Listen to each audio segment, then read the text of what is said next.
오늘 말씀은 보혜사 성령이라는 말씀으로 함께 은혜를 나누고자 합니다. 보혜사 성령. 오늘 예수님이 뭐라고 하시냐면요. 너희와 함께 있어서 이 말을 너에게 한다는 거예요.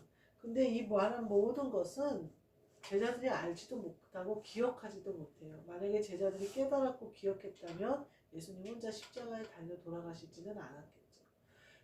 그런데 그러면서 뒤에 뭐라고 하냐면 보혜사, 곧 아버지께서 너에게 보내실 성령님이 모든 것을 알게 하시고 모든 것을 깨닫게 하신다, 이렇게 말씀하시는 거예요. 우리는 이 보혜사 성령님을 따라가야 되는 거예요. 성령을 받아야 돼요. 한마디로 하나님 아버지가 약속하신 성령을 너에게 주신다, 예수님이 이렇게 말씀하시거든요.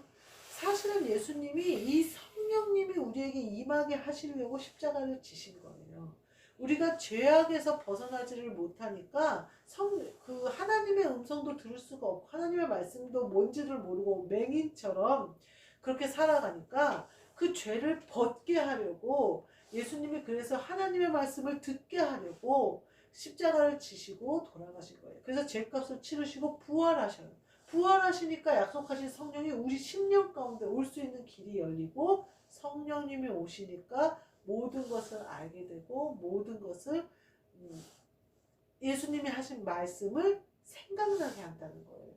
우리가요 많은 것을 잊어버려요. 제가 예전부터 만나던 친구인데 제가 무슨 이렇게 말을 하다가 예전에는 그렇게 남편한테 한마디도 못하더니 아이고 이제 그런 말도 할 줄 아네, 내가 이제 그랬어요. 그랬더니 우리 부부에 대해서 너무 많이 아는 거 아니야, 이러더라고요. 사실은 더 많이 알아요. 근데 어떤 거냐면 나는 기억하고 싶은 것만 기억해요. 그 친구와 지금 알고 지낸 지가 15년이죠. 10년이 넘었어요. 그러니까 많은 것을 알죠. 뭘 통해서 알아요? 그 사람이 말을 하는 걸 통해서 제가 알고, 또 가족들과 이제 같이 막 캠핑도 다니고 이랬으니까 알죠. 잘 알아요. 음식을 어떻게 하고 뭐 이런 것도 잘 알아요. 그런데 그 사람은 내가 굉장히 자기가 보여주고 싶은 것만 기억하는 줄 아는 거예요. 이렇게 사람들은요 다 달라요. 부부가 결혼을 했어요. 남자가 생각하는 여자의 모습이 달라요. 결혼한 다음에 뭐라 그래요? 사람이 확 변했다고 막 이렇게 얘기를 해요. 또 여자는 뭐라 그래요? 남자가 그전에는 그렇게 자상하더니 결혼을 했더니 완전히 마마보이야, 이렇게 얘기를 해요. 그 남자는 변하지 않았는데 내가 보고 싶은 것만 본 거예요. 그러니까 옛말에 콩깍지가 씌었다, 이 말을 하잖아요. 그러다가 자기가 보지 못하던 면을 보니까 다른 사람이라고 표현을 하는 거예요. 그런데 보혜사 성령님이 오시면요 모든 것을 알게 해주신대요. 예수님이 하신 모든 말이 생각나게 한대요. 그건 뭐냐면요, 한쪽 면만 보던 내가, 여호와 하나님만 보던 내가, 예수님만 보던 내가 하나님의 모든 마음을 알게 되고 하나님이 창조하신 그 진리를 알게 되고 모든 것을 알게 된다는 거예요. 누가 오시면? 성령이 오시면. 제가 그 동물 애호가들이 찍은 동영상을 봤어요, 유튜브에. 물개인지 물개인지 바다사자인지, 바다사자는 아닌 것 같아요. 물개들인 것 같아요. 물개들이 아주 떼를 이루고 이렇게 바다에 앉아 있어요. 그럼 이 동물 애호가들이 차를 가지고 이렇게 움직이면서 다녀요. 그래도 걔네들이 도망가지는 않더라고요.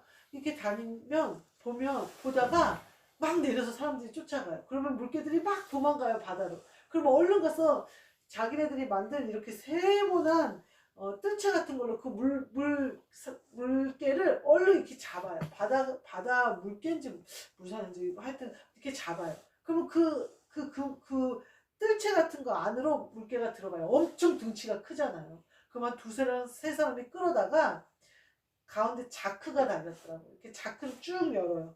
그러면 무슨 물개를 잡아서 뭐하려고, 그 물개 잡으면 안 되거든요. 이제 지구를 보호하는 환경 동물이기 때문에. 근데 뭐 하려고 그런가 봤더니 자크를 쭉 여니까 온몸이 그 뭐라 그러지? 바다에서 쓰는 노끈 있잖아요.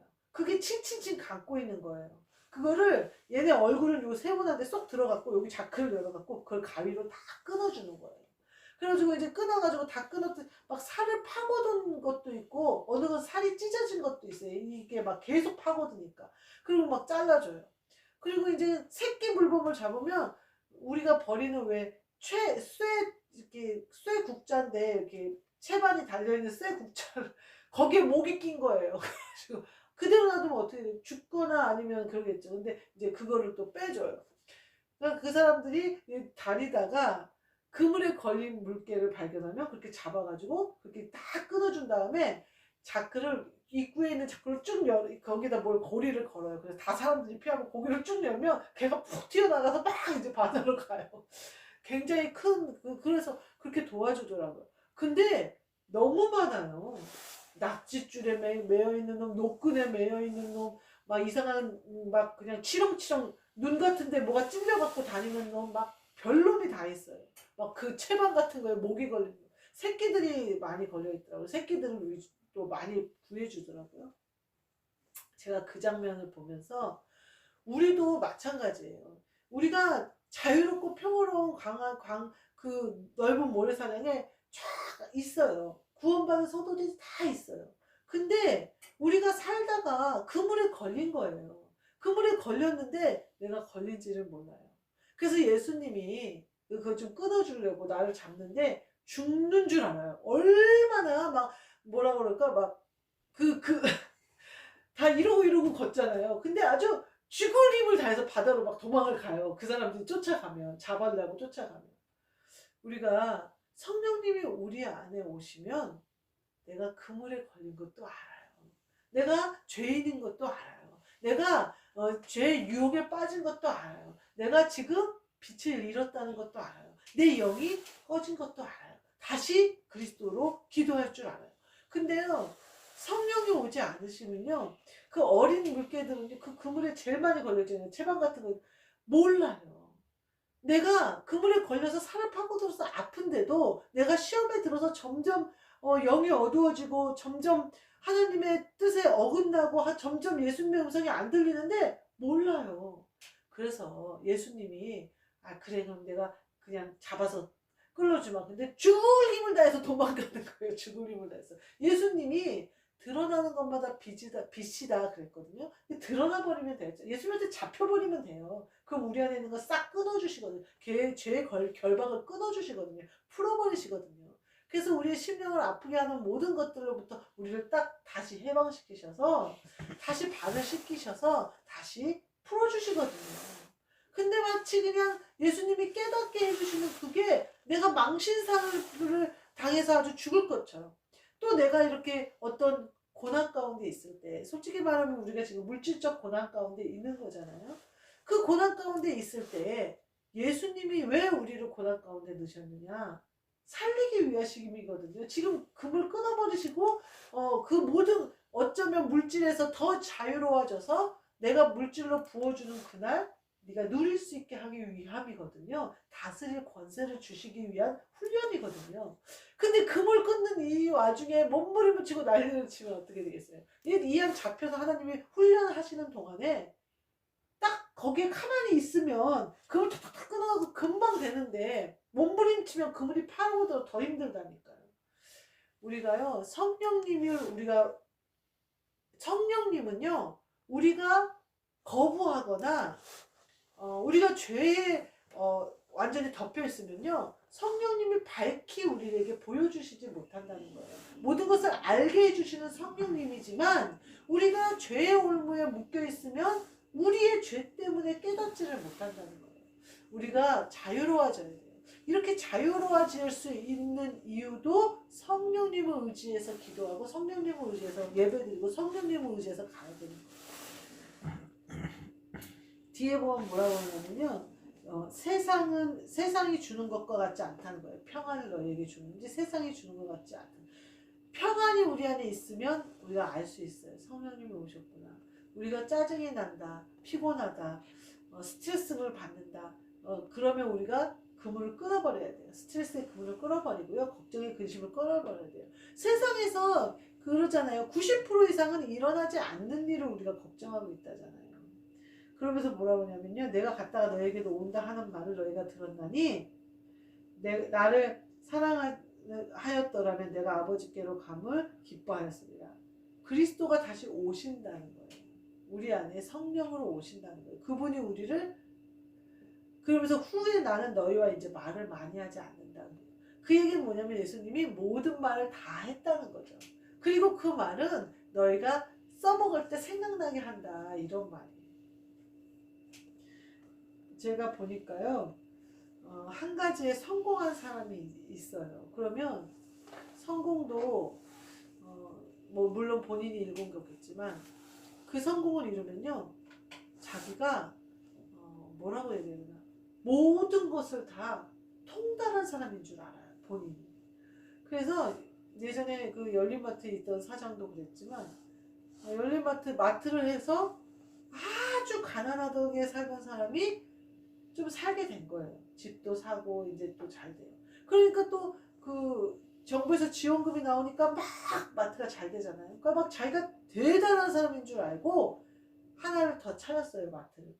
그러고서는 자기가 뭐든지 하면 다 잘 될 줄 알고 나만 믿으라는 거예요. 그러면서 뭐 내가 다 마트 잘 되게 하는 거는 제가 그때 말 듣고 저 사람 이상한데 그랬거든요. 근데 제가 나가서 보니까 다 그래요. 세상에 성공한 사람. 그러면서 그 사람이 그러면서 모르는 분야를 자꾸 덤비는 거예요. 그 자기가 하면 다 되는 줄 아는 거예요. 근데요, 제가 정주영이나 이건희 이런 사장과 크게 회사를 키운 사장과 잘잘하게 자영업하면서 성공한 사람들의 차이가 뭔가 봤더니 본인이 하면 다 잘 되는데 남은 하나도 믿지를 못하는 거예요. 그래서 그러다 보니까 남이 아니라 뭐 하여튼 믿지를 못해요. 그러니까 어떻게 되냐면 다 자기가 관여해야 되는 거예요. 그러면 어떻게 되냐면요, 커지지를 못해요. 기업이 커지지를 못해요. 아이디어도 좋고 다 좋아요. 그래서 막 일을 벌려요. 일을 벌리는데 다 자기가 참견해야 되잖아요. 그러니까 일이 체계화되거나 커지거나 확장되지를 못하는 거예요. 예를 들면 내가 이것도 잘하고 저것도 차리고 막 아이디어를 보니까 김포에 이것도 좋고 저것도 좋고 막 차렸단 말이에요. 그러면 딱딱딱 맡겨줘야죠. 믿을 만한 사람에게 맡겨서 그것을 키울 수 있도록 해줘야면 되는데, 그리고 그 키우는 것에 대한 것은 같이 수익을 먹어가면 되는데, 그게 같이 먹고 싶지도 않고 자기의 아이디어인 거예요. 자기 기술인 거예요. 그러니까 누구에게 믿고 맡기고 싶지도 않은 거예요. 그렇게 다 쥐고 가니까요, 아무것도 안 돼. 너무나 생각은 좋고 아이디어는 좋았는데 이게 거기서 커지질 않아요. 왜냐면 본인이 꽉 끌어안고 있으니까. 그 사람은 한 사람이잖아요. 이 여기를 벗어나지를 못하는 거예요. 예수님이 말씀하신 게 이런 게 아닐까 하는 생각이 들어요.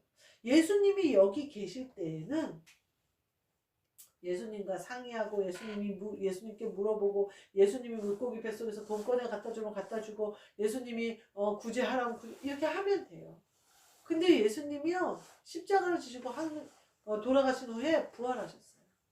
그때부터는 어떻게 하면 되냐면요, 나에게 책임을 맡겨주신 거예요, 예수님이. 그래서 예수님은요, 그런 세상 사람과 달라요. 세상 사람들은 믿지 못해서 가지만요, 예수님은 속을지라도 믿고 맡기세요. 가룟 유다가 끝까지 갈 때까지 예수님을 품고 가시잖아요. 예수님은 끝까지 가세요. 그러니까 우리가, 예수님이 우리에게 책임을 맡아주신 거예요. 보혜사 성령님을 주시면서 말씀을 증거해라, 또 예배해라, 영으로 살아라, 속지 말아라, 우리에게 맡겨주신 거예요. 그래서 하늘나라를 우리 심령 가운데 이룰 수 있는 비밀을 우리에게 맡겨주신 거예요. 근데 자꾸만 뭐라 그럴까, 도마처럼 예수님 손을 못 잡을게 내가 손을 넣어보고 옆구리에 주먹을 넣어봐야 믿겠습니다 하는 것과 똑같아요. 그래서는 지금 이 시간에 우리가 예배하거나 기도할 수가 없어요. 이 시간에 2000년 전에 예수님을 찾아서 어떻게 믿겠다는 거예요. 혹은 내가 10년 전에 만났던 성령님, 그때 받았던 신유를 찾아 헤매면요, 우리는 이미 안 된다는 거예요. 이미 그리스도가 내 안에 10년 가운데 오셔서 빛이 되셔서 빛으로 우리에게 이미 영으로, 지금 영상 예배가 굉장히 많이 활달하게 되잖아요. 그래서 많은 분들이 유튜브로 듣고 싶은 예배를 찾아드리고 또 방송으로 또 예배를 드리고 한단 말이에요. 시대가 완전히 바뀌었어요. 물론 모이기를 힘쓰는 것도 해야 되고 교회도 든든히 지어져 가야 되는 것도 맞아요. 그러니까 그런데 우리가 예전의 것을 찾아서 계속해서 하면 성령님이 계속해서 업그레이드 시키시면서 연계가 변하는 것을 우리가 따라가지를 못해요. 연계는요, 물질계보다 더 빠르고 더 획기적으로 변하거든요. 근데 세상이 획기적으로 변하는 것은 놀라면서 연계가 변하지 않고 그대로 있을 거라고 생각하는 것은 착각이라는 거예요. 제가 오늘 언니들하고 얘기하는데 국민연금이 무슨 2056년인가 되면 뭐 이제 없어진다 막 이런 얘기를 하면서 자기 친구 하나가 그때 자기는 이제 65세가 되면 받으니까 뭐 이렇게 많이 한꺼번에 목돈을 넣으면 연금을 더 많이 받는데요. 그래서 목돈을 넣었다는 거예요. 그래서 자기가 아이고 너 56년 되면 연금 떨어지는데 그 돈 너 받나 보자 하면서 약 올렸다는 거예요. 그래서 맨날 뉴스에 56년 되면 없어진다는데 받나 보자 하면서 놀렸다. 그래서 언니 그런 말 하지 마. 우리나라 경제 살아날 거야. 우리가 연금 평생 받고도 넘칠 만큼 연금 생길 거야. 우리 자식들이 그만큼 세금 낼 거야. 그랬더니 야 쟤들 지금 이렇게 어렵고 뭐 어쩌고 저쩌고 우리 새끼들이 얼마나 고생을 하고 어쩌고 저쩌고 막 그러는 거예요. 그래서 그래 우리 아들도 그러더라. 자기가 회사 다니고 이럴 때는 아마 5명은 우리나라 사람 노인들 5명은 부양한다 생각하고 아마 세금을 내야 될 거라고 그렇게 각오하고 있더라. 근데 그 아이가 우리가 지금 버는 거에 10배를 벌면 5배 5명 그 먹여 살리는 세금 내는 게 뭐가 아깝겠냐. 그렇게 될 거다. 그러면서 막 이제 옆에 있는 언니가 인구가 엄청 줄대. 그러면서 줄어서 우리나라 세금이 안 거친대. 아니 BTS 같은 애 10명만 나와봐. 금방 세금 내. 얼마든지 연금 채워줘. 내가 그랬어요. 하나님이 하시면요. 한계가 없어요. 사업이 무궁무진하게 커버리는 거예요. 하나님이 물질을 가장 쉬운 우리는 가장 크다고 생각하는 그 물질 하나님께는 소용도 없고 아무것도 아닌 세상의 먼지 같은 그거를 우리나라에 부어주시는 거 하나 못하겠냐는 거예요. 믿음이 없는 거죠. 성령님은요 한계가 없어요. 시간과 공간조차도 한계가 없으세요. 성령님은요 못하시는 게 없어요. 모든 것을 우리에게 알게 하시고 모든 것 예수님의 말을 깨닫게 하시는 것처럼 영으로 움직이시고 영으로 통치하시고 영으로 다스리세요. 하늘나라에서 이루어진 것 같이 이 땅에서 이루어지도록 하시는 분이 성령님이세요. 우리만 잘하면 돼요. 우리만 잘하면. 저는 확신해요. 우리 후손들이 하나님께 받은 축복으로 말미암아 하나님이 주시는 복을 누림으로 더불어 우리도 그 복 끝에 함께 누릴 거라는 확신을 해요. 그걸 위해서 우리가 지금 예배하고 그걸 위해서 하나님의 뜻대로 살기 위해 몸부림치는 거예요. 그걸 위해서 내가 이 땅에 속지 않고 그걸 위해서 하늘나라의 삶을 여기서 살려고 하는 거예요. 근데 내가 믿지 못하면서 예배드린다. 앞뒤가 안 맞잖아요. 하나님이 복 주실 것을 상 주실 것을 믿는 것으로 우리가 나아가는 것이지 잘 될 것을 믿고 나아가는 것이지 망할 것을 믿고 나아가는 게 아니에요. 예수님 믿는 사람들은. 그리고 우리가 믿음대로 되는 거예요. 저는 그렇게 확신해요. 내 아들이 노인 5명 아니라 50명을 먹여 살리는 세금을 낼지라도 자기는 그것을 내고도 남을 축복을 받을 것을 저는 확신해요. 하나님이 하시는 일이니까. 우리는 할 수 없는 일이고 내 아들의 영향으로는 할 수 없는 일이나 하나님은 어느 곳을 통해서 어떻게 역사하실지 우리는 알 수 없습니다. 우리나라에 대한 것, 교회에 대한 것도, 가정에 대한 것도 마찬가지예요. 그렇게 따지면 내 자신에 대한 것도 마찬가지예요. 한계를 정하지 마세요. 한계를 정해서 노끈 같은 거에 나는 묶어놓지 마세요. 예수님이 다 잘라버리잖아요. 잡아서 다 잘라버리잖아요. 물질의 연단을 통해서 너에게 물질의 자유를 주시잖아요. 우리가 자존심 상하는 그런 거에 구애받지 않도록 다 잘라버리시잖아요. 멈추지 않고 두려워하지 않고 전진할 수 있도록 훈련을 시키시잖아요. 그 훈련 받는 이유는 뭐예요? 정금처럼 나와서 완전한 자유를 누려서 하나님이 주시는 모든 것을 받아 누리려는 거예요. 그리고 예수 그리스도가 하신 명령대로 준행하며 살아갈 수 있는 능력 있는 세상을 이기는 사람들로 만드시기 위함이에요. 우리 모두 보혜사 성령을 따라 그 성령님이 이끄시는 것대로 한계 없이 공간과 시간조차도 초월하는 능력으로 믿음으로 승리하시는 저와 여러분이 되시기를 주님의 이름으로 축복합니다. 아멘. 하나님 감사합니다. 보혜사 성령을 우리에게 보내주사 우리에게 하나님 아버지를 믿게 하시고 예수 그리스도의 명령을 듣게 하시고 그리스도 예수와 한영되어 살게 하시는 놀라운 은혜 가운데 살게 하시니 감사합니다. 성령님의 명령을 준행하고 우리가 얽어매고 있는 두려움과 어려움과 모든 것, 고난이 어렵게 느껴지는 모든 것을 끊어버리고 자유를 얻어서 고난이 유익이 되게 하시고 축복을 바라보게 하시고 상 주시는 이심을 믿음으로 이기는 우리 모두 되게 하여 주옵소서. 행하게 하옵시고 하나님 아버지가 주시는 것을 받게 하옵시고 누리게 하여 주옵소서. 예수 그리스도의 이름으로 기도하옵나이다. 아멘. 하늘에 계신 우리 아버지여 이름이 거룩히 여김을 받으시오며 나라가 임하시오며 뜻이 하늘에서 이루어진 것 같이 땅에서도 이루어지이다. 오늘 우리에게 일용할 양식을 주시옵고 우리가 우리에게 죄 지은 자를 사하여 준 것 같이 우리 죄를 사하여 주시옵고 시험에 들게 하지 마시옵고 다만 악에서 구하시옵소서. 나와 권세와 영광이 아버지께 영원히 있사옵나이다. 아멘.